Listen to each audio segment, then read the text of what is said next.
Hey everybody, it's Trigger Bar Philosopher. Welcome back out to the indoor range. Today we have another exciting episode of some Ratty Reloads. It's been a while since we've done some reloading, and every time I reload, I screw something up. We've got some of these to test today. Let's take a look and let's discuss what I messed up. Let's get to shooting.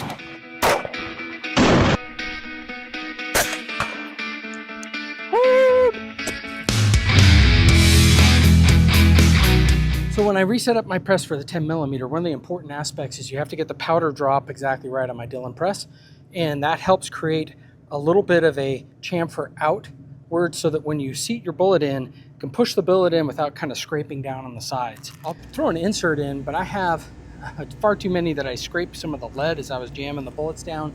Didn't have enough opening, and I managed to reload a fair number of bullets with that before I realized what was going on. I also tuned down my loads, and some of my pass loads, I was getting 1,300 feet per second out of a 200 grain hard cast bullet from my 3.8 inch XDM Elite. That's smoking. That's going pretty fast. And so I've tuned them down just a little bit. I don't want to be right on that border. So in case I make a mistake, I don't want to blow the gun up. So I've got a couple of different loads where I had run it on that, and then I have a few loads where I made the fix on that. So let's get to shooting and see how it does. And funny enough, as I was going through my reloads, look what I found in my reloads. I thought I went through these and checked them all, but I found one without a primer. That's pretty funny. That's one of the problems with these turret style presses that have the auto progression and indexing when you pull the lever. Sometimes you miss some of those things in what you're doing.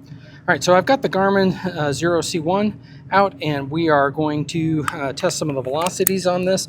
Again, this is where I had not fixed that, so we'll see, and hopefully these loads run, and we'll see what velocities we're getting at a little bit reduced load. 1213. 1183.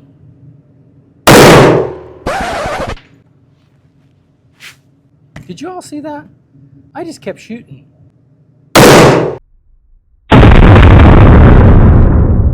Fortunately, the dot did not hit me in the head.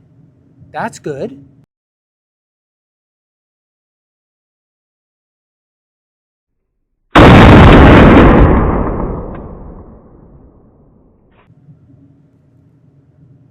Lost my dot. I hate optic plates. Sheared that out of there. Son of a gun. Start looking around. Going backwards. There it is. Takes a licking and keeps on ticking. Let's take a look at these C&H precision plates.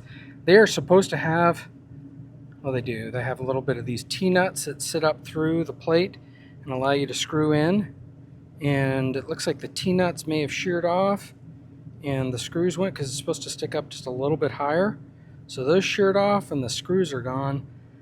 I've had some issues with the C&H Precision, and I am not very happy with it. All right, well, let's keep shooting our Ratty Reloads with our iron sights. Good thing we have irons on. So if we take a look at some of the add up on those reloads, again, I had, I think, 3 shots on here, and I don't know what the average for the 3-shot group is. I can see the min, the max, and the average foot pounds, or actually the foot pounds for that. I'll have to put it in the overlay when you take a look at it, but it looks like the average is somewhere between 1176 and 1213. That's a little bit bigger of a standard deviation. It's not terrible. I'm going to keep shooting the rest of these rounds, and just so that we get, you know, a bigger, larger test set.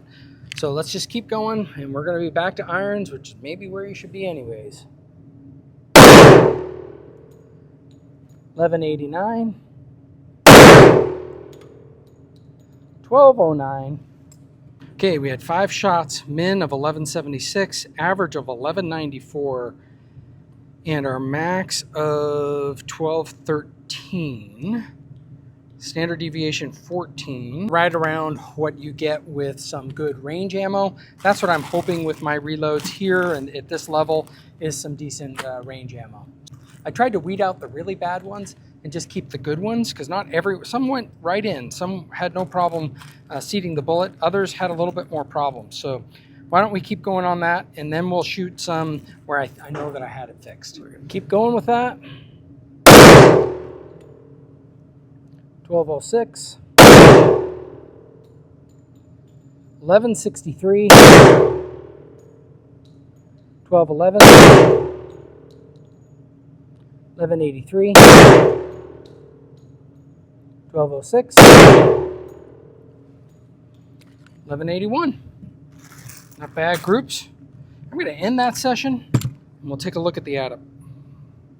All right, well, our average rise right around 1,200 feet per second, which is really kind of what I was targeting on that. 1,200 feet per second, 200 grain projectile. That's about what this bullet was originally for the Norma spec'd out to be. So I'm happy with these reloads. They seem to be hitting that target. Why don't I try some of the ones? I just, like to do this. Try a few from the ones that I think I got right. The other ones that I culled seem to be behaving, and so I guess I don't have as much issue with how they're behaving. And these were done in separate sessions, so I always like to check and make sure I didn't screw something up in the middle, because after all, this is Ratty Reloads. Okay. 1199, 1155, 1177, 1157, 1190, and I do think I did tune these down. Every time I get back to my powder drop, sometimes it was spiking up over way over where I wanted it to be, so I tuned it down even more. So that makes sense on what we get. And let's just take a quick look at what the add-up is for that. We'll do a quick session summary. So the average was 1176. So it dropped a little bit between these two loads, and that makes sense to me. You could say there was a shorter amount of shots, but I do know I tuned it down just a little bit. So yeah, so I'm pretty happy with these reloads now, but just make sure that you have your flange occurring so that you can seat your bullets properly and you aren't scraping lead onto the side. Again, part of Ratty Reloads. Also, optic plates absolutely freaking suck. I love this XDM Elite, but I hate the OSP mounting system. It sucks. They need to get a better system.